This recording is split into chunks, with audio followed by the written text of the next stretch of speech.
Bonjour, bonjour, bienvenue sur le plateau de Bâti Journal TV. Nous sommes à Lyon, Lyon Eurobois 2022. Et avec mes trois invités, nous allons parler start-up, nous allons parler Woodtech et concours Canopé. Avec moi pour en parler, monsieur Nicolas Rousset, bonjour. Bonjour. Vous êtes président fondateur de Clicobois, c'est ça? Tout à fait. Clicobois, en deux mots. C'est un site de vente en ligne à destination des industries du bois. À côté de vous, Marc Vincent, bonjour. Bonjour. Vous êtes, vous, directeur du pôle compétitivité de Xylofutur. On va revenir sur excusez-moi, sur Xylofutur tout à l'heure. Et à côté de vous, Olivier Fléchon, bonjour. Bonjour. Vous êtes en train de fonder une société qui s'appelle Woodtech, pour le moment, si j'ai bien compris. C'est ça. On va revenir à Xylofutur et je vais vous demander de nous présenter. Qu'est-ce que c'est que Xylofutur ? Alors, comme vous l'avez dit, c'est donc le pôle de compétitivité de la filière forêt-bois-chimie. Alors, quand on dit chimie, c'est chimie du bois. Les pôles de compétitivité ont été créés en 2005 par l'État et en fait, ils ont été là pour mettre en relation les entreprises avec les chercheurs pour mener des projets de R&D innovation et par là améliorer la compétitivité des entreprises du secteur qu'ils représentent. Pour parler de Xylofutur, on a 280 adhérents, enfin bientôt 290. On a accompagné depuis notre création 270 projets de R&D. On a labellisé 270 projets, puisque en fait on en a accompagné beaucoup plus que ça, et tous ne passent pas par la labellisation.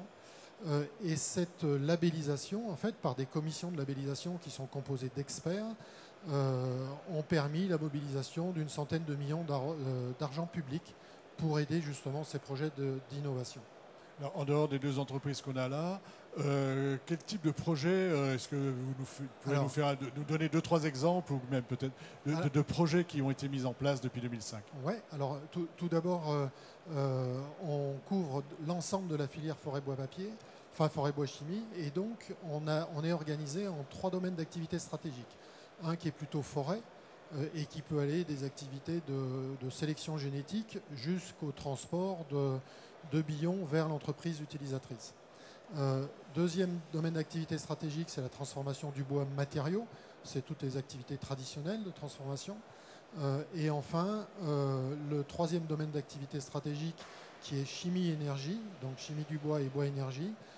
Là, ça parle de soi, c'est l'extraction de molécules, c'est l'utilisation du bois comme énergie, ou enfin toutes ces utilisations-là. On a aussi deux thématiques transversales qui sont la bioéconomie et le bas carbone, pour des raisons évidentes de transversalité. Oui. Bioéconomie, pour nous, c'est bien le remplacement de produits pétrosourcés par des produits biosourcés, et donc en ce qui nous concerne, xylosourcés. L'accompagnement du projet peut se faire dès l'idée du projet, dès l'idéation, et on va accompagner le porteur du projet pour lui trouver des partenaires, pour créer le consortium de son projet, et l'accompagner en fait jusqu'à la labellisation une fois que le projet est constitué avec les partenaires et une fois que le projet est organisé en fait. C'est-à-dire on a créé des étapes dans le projet de go no go. On a créé des étapes aussi dans le projet. Le projet peut durer 2 à 3 ans. C'est ce que j'allais vous demander. Il y a différentes étapes. Ça va jusqu'à 2 à 3 ans entre l'idée, on va dire. Ah non. La bonne idée. Non, l'idée elle vient avant. Une fois le projet démarré, on a des projets qui peuvent durer 2 à 3 ans. On en a même qui durent jusqu'à 5 ans. On en a un qui a duré jusqu'à 5 ans. Et des fois, il y a 2 étapes. Il y a 2 phases sur le projet. Un exemple, vous me demandiez un exemple, c'est le projet Above, aboutage du bois vert. Bon, c'est un projet qui a maintenant 10-15 ans, mais qui avait mobilisé, je crois, une quinzaine de millions d'euros au total. Voilà. Et aujourd'hui, c'est une entreprise qui Alors aujourd'hui, fonctionne. Ça a été des machines qui ont été mises en place chez des transformateurs et qui sont utilisées effectivement pour faire de l'aboutage. En fait. Donc l'objectif, c'est que ça fonctionne après. Ah bah oui, quand même. Oui, non, mais on ne sait jamais, des fois, vous savez. Alors, d'autres projets, alors je peux vous parler des thématiques. Alors, on a des niveaux de confidentialité qui sont complètement différents en fonction de la volonté des porteurs. On a des projets qui sont sans confidentialité, par exemple les projets portés par les laboratoires publics qui sont financés en général à 100%. Là, il y a une obligation de communication des résultats. Mais on peut avoir aussi des projets avec confidentialité partielle réservée à l'équipe de Xylofutur Nous, on a chacun des engagements de confidentialité, ça fait partie de notre contrat de travail. Et on peut avoir des projets à confidentialité totale, où là, pardon, c'est ici réservé à l'équipe de Xilo. Et confidentialité partielle, on va avoir des confidentialités jusqu'aux commissions de labellisation. Voilà, parce qu'après, il peut y avoir des dépôts de brevets, des choses comme ça. Bien sûr. Alors, des dépôts de brevets, on est nous, en tant que pôle de compétitivité, jugés sur certains critères, dont le dépôt de brevet, dont le nombre de projets accompagnés, dont le nombre de personnes mises en relation. On en a tout un tas. On a été créé par l'État, comme je disais tout à l'heure, et donc soutenu par l'État fortement au début. Mais maintenant, nos soutiens financiers, puisqu'on est, on est financé à 55% par du public, 45% par du privé. Nos soutiens publics, c'est les régions. Alors, on est en Auvergne-Rhône-Alpes, donc la région Auvergne-Rhône-Alpes nous soutient bien entendu, participe au développement de Xilo Futur. On a ouvert une antenne en Auvergne-Rhône-Alpes en juillet 2019 et une autre en Pays de la Loire, et le Conseil régional des Pays de la Loire nous soutient également. On a ouvert cette antenne en Pays de la Loire en mai 2021, donc il y a un an. Ça avait été retardé un petit peu par le Covid et ses restrictions. Voilà, il y a eu quelques aléas. Voilà.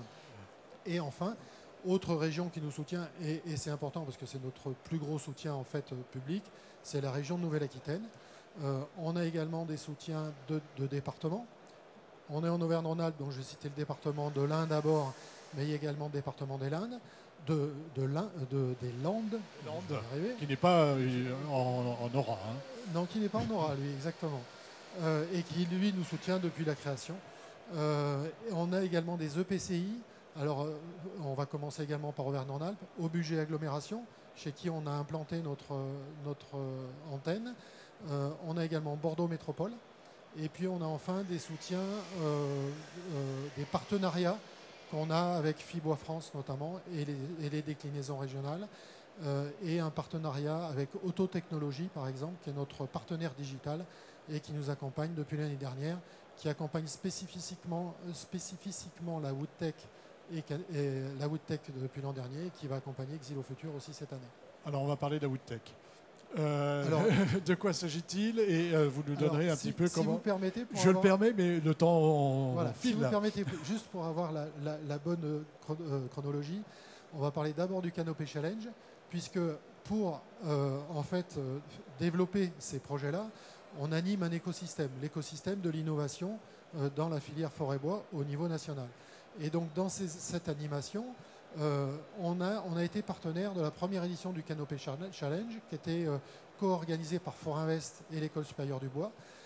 Et on est maintenant co-organisateur de la deuxième édition avec Fibois France. On est rentré dans les co-organisateurs. Après la première édition, il nous a semblé qu'il manquait un trou dans la raquette. On a détecté beaucoup de projets d'innovation qui se sont présentés comme candidats au Canopé Challenge. Et on s'est dit, il y a beaucoup de projets qui sortent et ces projets-là débouchent sur des créations de sociétés, sur des startups et elles ont besoin d'accompagnement, elles ont besoin de visibilité et on a décidé, on a eu l'opportunité justement de créer, après le concours, après la première édition du Canopé Challenge, de créer la Woodtech qui est donc le réseau des startups de la filière forêt-bois. Avec, bon, ça sera détaillé par Nicolas si vous le laissez parler. Hein. Voilà, je vais le laisser parler. Et puis pour la partie projet et la partie Canopé Challenge, on a fait appel à Olivier justement qui a présenté un projet et labellisé un projet à Xilo Futur et qui en même temps est lauréat de la deuxième édition du Canopé Challenge dans la catégorie création, puisqu'en fait on avait 3 catégories, 2 principales avec création et développement, ça dépend de la taille d'entreprise et de la durée d'existence, et puis une catégorie internationale qui elle était plus spécialement gérée par l'École supérieure du bois. Alors, on va aller voir ce que vous avez présenté et on va voir ce que vous avez présenté et ensuite quel est l'intérêt pour vous de participer à ce concours et ensuite la suite que vous comptez donner après ce concours, j'imagine, parce que la suite logique, si j'ai bien compris, c'est Canopé Challenge et puis ensuite Woodtech. C'est-à-dire qu'une fois qu'on a le Canopé Challenge, on rentre dans la Woodtech. C'est pas obligatoire. C'est pas obligatoire, mais c'est comme ça que ça. On se rend compte qu'effectivement, il y a énormément de sociétés, enfin de projets qui ont été présentés au Canopé Challenge, qui atterrissent à la Woodtech, parce qu'en fait, il y a souvent des startups au Canopé Challenge. Alors, votre projet? Alors, mon projet à moi consiste à transcender les essences françaises par un procédé qui a été développé au CEA, et afin que ces bois-là puissent concurrencer les bois tropicaux pour les usages de bardage, de terrasse ou de fenêtres. Pour des usages en extérieur, c'est-à-dire qu'un bois va passer de la classe 2 à la classe 4, c'est ça en gros, Exactement. avec un procédé spécifique qui a été développé avec le CEA, c'est ça? C'est ça. Moi, je suis issu du CEA. D'accord. Et on a développé un procédé particulier d'estérification du bois, compatible avec les essences françaises, qui permet de les utiliser dans des usages très exposés. Alors, est-ce qu'on peut dire comment ça marche? Oui, on peut dire. Alors, on prend la place que l'eau voulait prendre dans le bois. C'est-à-dire qu'on modifie la structure moléculaire du bois en bloquant le lieu de fixation de l'eau.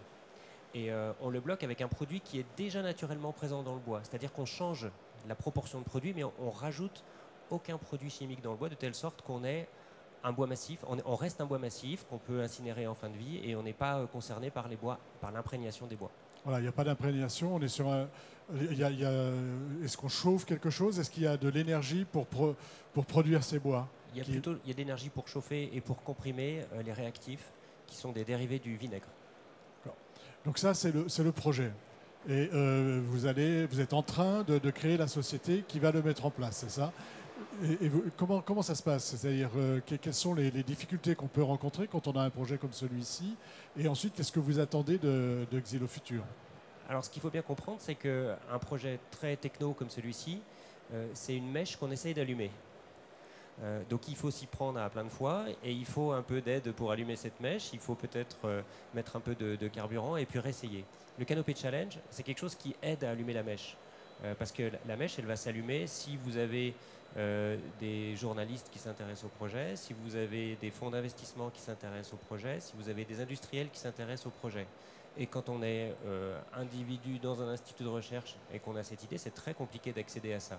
Donc le fait d'arriver dans un concours comme le Canopé Challenge, c'est d'un seul coup avoir en face de vous, très concrètement, 10 personnes qui sont directeurs de l'école supérieure du bois, du FCBA, de quelques industries, de quelques fonds d'investissement. Vous entrez tout de suite, entre guillemets, par la grande porte, c'est-à-dire que vous avez tout de suite les bons contacts. C'est un raccourci. C'est un raccourci. Ensuite, bon, là, vous avez gagné ce concours. Déjà, je pense que vous êtes assez content de l'avoir gagné, finalement. Bien sûr, oui. Et sur la mise en place des relations avec Xylofutur et la manière dont vous pensez que Xylofutur va vous aider, qu'est-ce que vous attendez en fait de Xylofutur? Alors, c'est vraiment de la mise en relation, c'est-à-dire toujours de la mise en relation. On pourrait faire sans Xylofutur si on avait 10 ans à passer à créer tous ces liens que eux ont naturellement. Donc, ils vont vous donner tout un tas d'opportunités qui sont des rencontres, des appels à projets, des labellisations, des concours, qui font que tout va aller beaucoup plus vite grâce à Xylofutur. Et ce que moi je trouve magique, c'est que je pense que Marc, il a envie que ça marche. Enfin, il a envie que mon projet marche. Et c'est très sincère. Et du coup, je pense qu'il a autant envie que moi que ça marche. Et du coup, je le sens. C'est agréable quand on est porteur d'un projet. Il y a aussi l'aspect personnel, on va dire, hein, pour le Bien coup. sûr. Quelque chose qui fonctionne. Il faut qu'il y ait une alchimie, puisqu'on parle un peu de chimie, qui se fasse tout de suite, quoi. Hein, et ensuite, vous pouvez porter votre projet. Vous en êtes où? C'est une bonne question. C'est compliqué de savoir. On sait ce qui est derrière, on ne sait pas le chemin qui est devant. On sait que c'est un chemin qui est long parce que c'est un projet, c'est de la deep tech. Donc il faut beaucoup d'argent, il faut beaucoup. La deep tech, pour ceux qui ne sauraient pas. C'est une start-up qui développe une technologie et qui a besoin de gros laboratoires et de pas mal de temps et de pas mal de chercheurs pour y arriver. Donc c'est des projets qui théoriquement sont plus longs, plus chers. Mais qui débouchent sur des innovations qui sont parfois un peu plus transcendantes que des startups de services, par exemple. Dans votre cas, on peut parler d'innovation de rupture ou pas? Alors, la technologie de l'acétylation ou de l'estérification du bois existe déjà. Nous, on en fait une adaptation. C'est pas une rupture technologique, mais ça peut être une rupture pour le marché français du bardage de terrasses et fenêtres. Voilà, l'idée c'est vraiment d'aller chercher des essences qu'on n'utilise pas et qui sont sur place, locales. Enfin, après, on n'en a pas parlé, mais il y a toute la boucle vertueuse, hein, c'est ça? Oui, et puis notamment utiliser plus de feuillus. Ça fait partie des enjeux nationaux. Et donc, dans ce cadre-là, c'est un projet qui peut être très intéressant pour la filière. Et on peut être en fait sur une innovation de rupture d'usage. Lorsque vous présentez ce projet à des professionnels, à des gens qui sont à des scieurs, qui vont faire du bardage, de la terrasse, de la lame de terrasse, comment ils le reçoivent? Ils sont en général très intéressés, mais ils voient que ça va être dans un petit moment quand même, parce qu'on a encore des développements. Au départ, c'était plus compliqué de présenter le projet. Depuis que je côtoie les gens de Xylofutur, j'ai pu rendre mon projet plus robuste en le faisant labelliser. Et dans les labels, la labellisation, il y a des industriels. Ils m'ont fait rencontrer des gens qui m'ont posé des questions qui étaient des questions pénibles à laquelle j'ai dû répondre et j'ai dû faire évoluer mon projet. Donc, ça vous fait réfléchir en fait aussi, ça vous fait réfléchir sur la possibilité de commercialiser, de transformer, de commercialiser. Oui. Donc c'est important. Sur ce projet et puis sur, d'une manière générale, la manière dont vous aidez des porteurs de projets. Alors, je dirais qu'au niveau recherche, Olivier est bien accompagné en venant du CEA. Oui, il n'y a pas de souci avec le CEA normalement. Voilà. Donc, en revanche, la filière bois est composée principalement de PME et une PME n'est pas très organisée sur la partie R&D innovation. Et donc là, notre apport va être plus important parce qu'on va mettre en relation l'industriel ou l'entreprise, parce qu'il n'y a pas forcément que des industriels, mais avec le chercheur qui correspond exactement aux besoins de son projet. Et là, je pense que notre apport est important pour les entreprises de la filière. Après la labellisation, effectivement, le fait de faire appel à des experts et qui examinent le projet, ce n'est pas un examen en fait. C'est une analyse du projet avec bienveillance pour faire en sorte justement que le projet soit le mieux construit au niveau consortium, au niveau partenaire et au niveau organisation du projet. Et on vérifie aussi, entre guillemets, que le projet est bien câblé en termes de budget.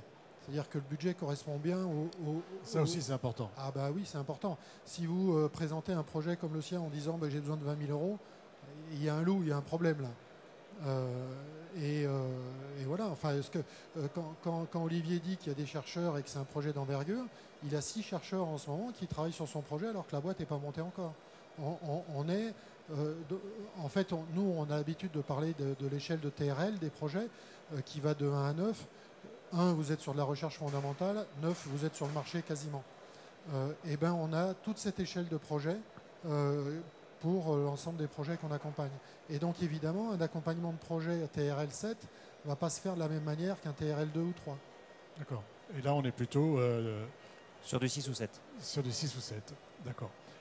On passe à la Woodtech, on a fait un bon petit tour d'horizon. Vous voulez ajouter quelque chose? Non, enfin, moi, je veux remercier Xylofutur. C'est juste énorme. Je ne vois pas comment je pourrais faire sans. Donc, je prends cette opportunité pour dire merci au pôle de compétitivité. On pourrait presque appeler ça une épaule de compétitivité, tellement on peut s'appuyer dessus. D'accord. J'y avais pas pensé encore, mais c'est pas mal. C'est pas mal. On va parler Woodtech maintenant. Oui, alors, donc la Woodtech, création de ce réseau-là en fin 2021. Fin 2020, pardon, donc ça fait 1 an et demi. On était modeste à l'époque, on visait plutôt une vingtaine de startups au bout d'un an. En fait, on est arrivé très vite à ces 20 startups et on était 25 fin 2021, on est maintenant 30 et on sera très certainement plus de entre 35 et 40 fin d'année 2022. C'est quelque chose aussi là qui prend et il y a vraiment un intérêt.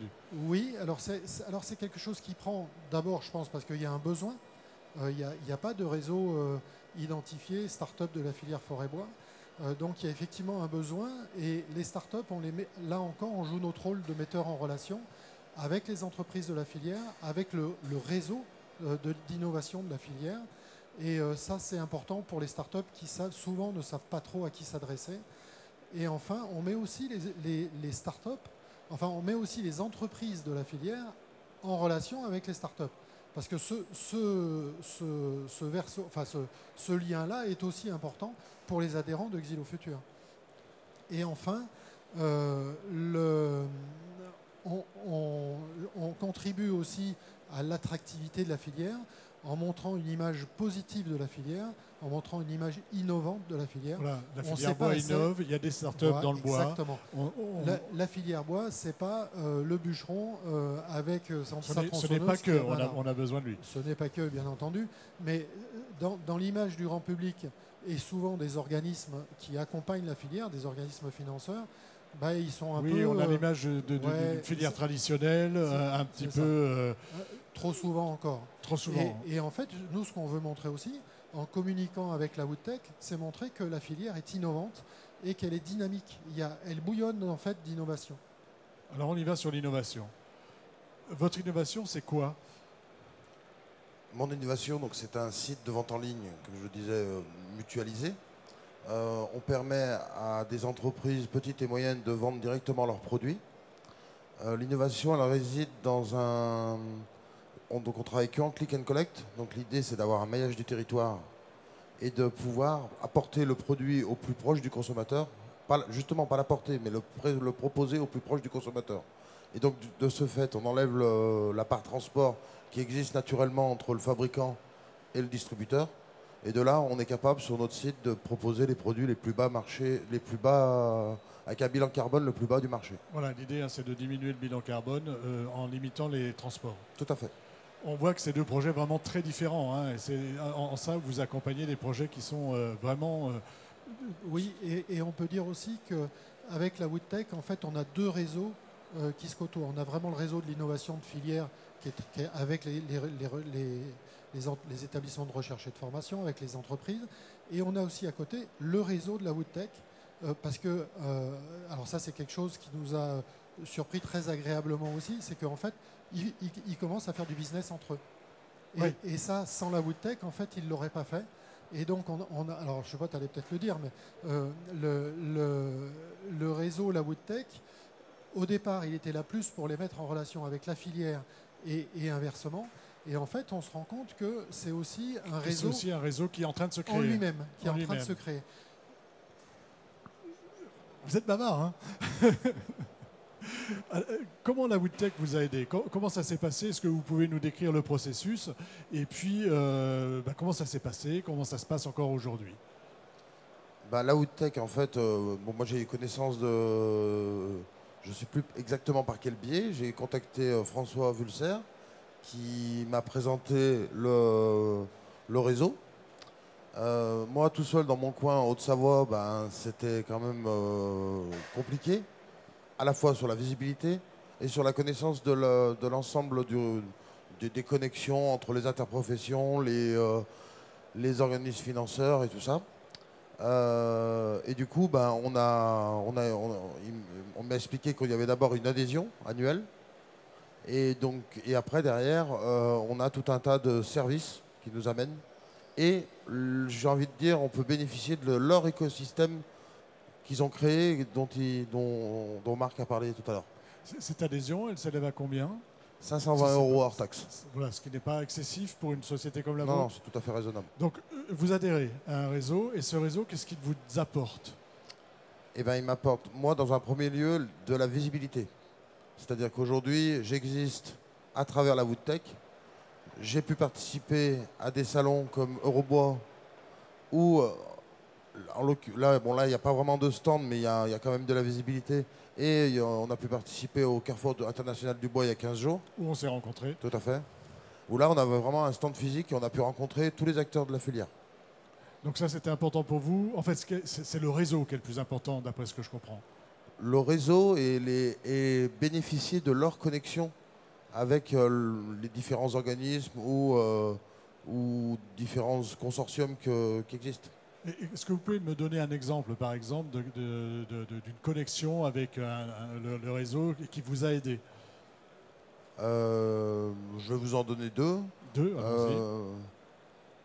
Vous m'avez parlé l'autre jour de la Syrie La Brousse que j'ai contacté et puis voilà, directement, aussi simplement que ça, Voilà, bouche à aussi oreille. simplement que ça, je connais cette personne, vous pouvez l'appeler, vous l'appelez de ça. ma part et ça marche comme ça. Ou alors quelqu'un qui travaille, j'ai un autre exemple, quelqu'un qui travaille au sein de Fibois Rhône-Alpes, je sais, Fibois de l'Ain, voilà, qui travaille sur des recycleries de bois, qui rentre, ça fait du sens avec moi, mes produits les plus bas carbone.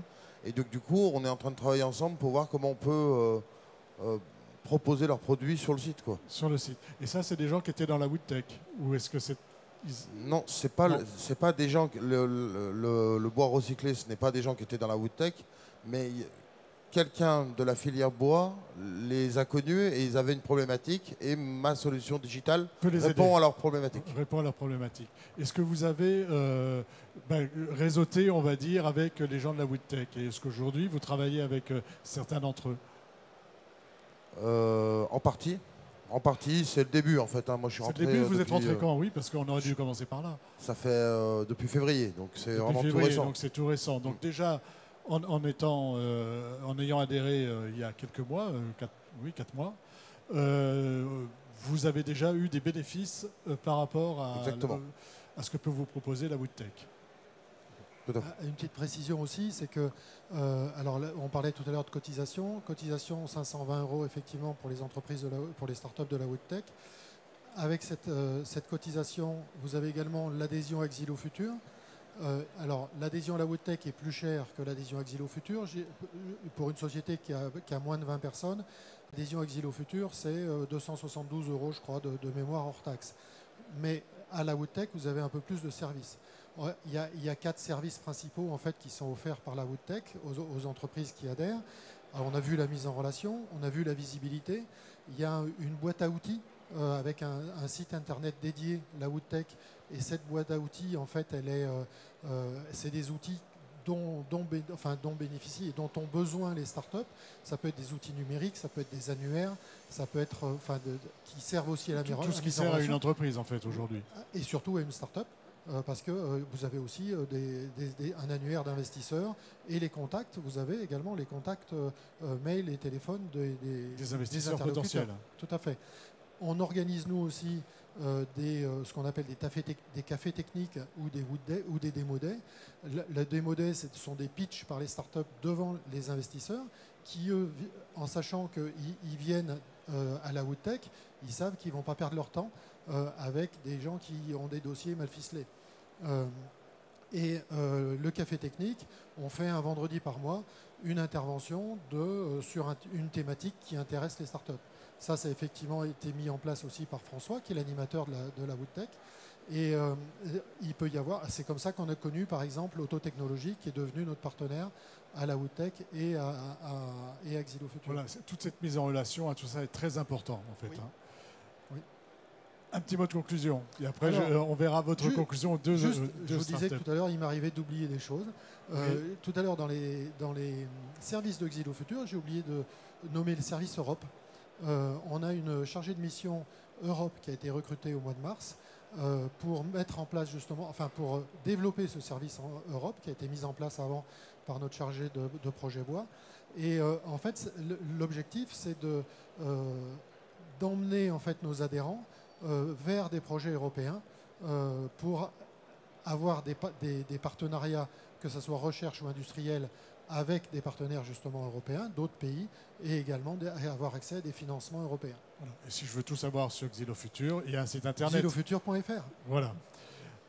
Vous allez adhérer à la WoodTech? Oui, ou vous avez déjà adhéré à la WoodTech? Non, on n'est pas encore créé, donc vous n'êtes pas encore créé. Mais bien sûr, oui. Bien sûr, ok.